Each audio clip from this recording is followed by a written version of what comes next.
last couple of games, there's been a high shot total against. The goaltenders played great. But I'm just wondering how you measure, that raw total you see on the shot clock and the quality of scoring chances and keeping the game under control.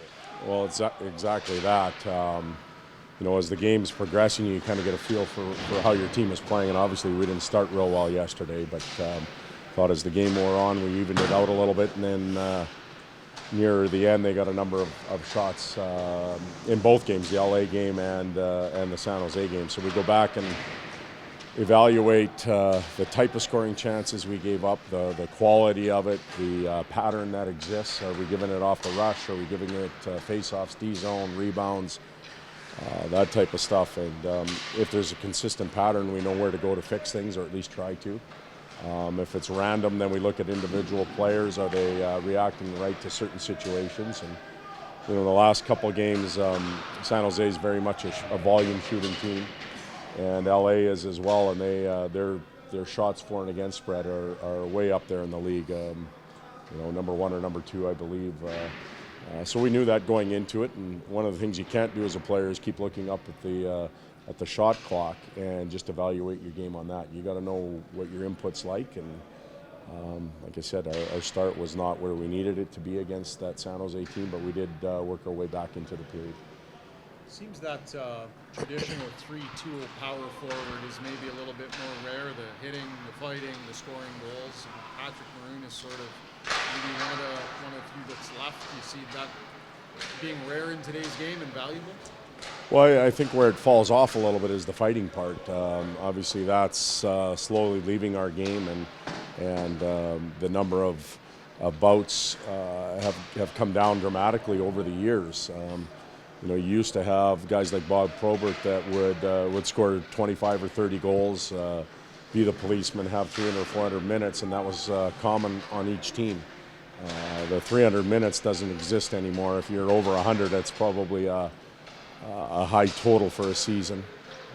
But the size, the strength, the ability to take care of himself and his teammates exist in him, and Cassie and Lucic, those type of players. So we feel fortunate we have one of those on each line, and they've been a big part of our turnaround. There's no doubt about it.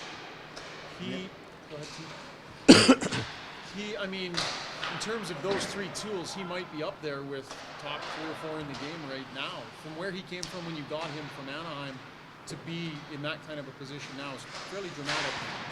Well, anytime you have a career year and you double your goal total, it doesn't matter what type of player you are. It's dramatic, and I'm not talking about going from 2 to 4.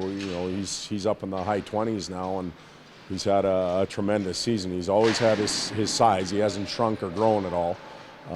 But his hands and his sense, he fits that line well, and his fearlessness to go to the paint and score in and around that area is what's really getting it done for him. So is he unique? There's some other players in the league that do that as well, but we feel fortunate to have him, and we need him to continue to do what he's been doing. That whole line now, you got Draisaitl and McDavid on this crazy scoring rampage. What do you make of the tear that they're on, and are they going to have to keep that up the rest of the way, or is there going to be some? Well, the answer to your second part is yes, but it's tough to maintain a 2 or 3 point pace per game and score every night. So when they're not going to get it done, and there will be those nights, others have to pick it up. And there are some chances that are being created by the other lines, but they just got to find a way to polish it up a little bit and finish a bit more. You got Anaheim coming up, which is another one of the games, probably even bigger than what San Jose just presented. You guys must be getting up for that. Well, I expect us to be. When we were in Anaheim, it was billed. I think Randy had said this is the biggest game of the year we'll play. Well, it just keeps rolling over. As the year dwindles and you're fighting for position, and then the playoffs approach, the next one's going to be the biggest one, and then the next one. And you guys as reporters, I know you don't like cliches, but now you're using them on me. You're telling me this is going to be the next biggest game. And it is, man. And I'm trying to downplay it, so maybe I should take the mic and you guys answer the questions. Are you aiming for 110%? Well, exactly. We'll find an extra 10 somewhere else. Going from taking a 2 games at a time to 1 game at a time. Is that a big difference in how this? Yeah, whatever you said.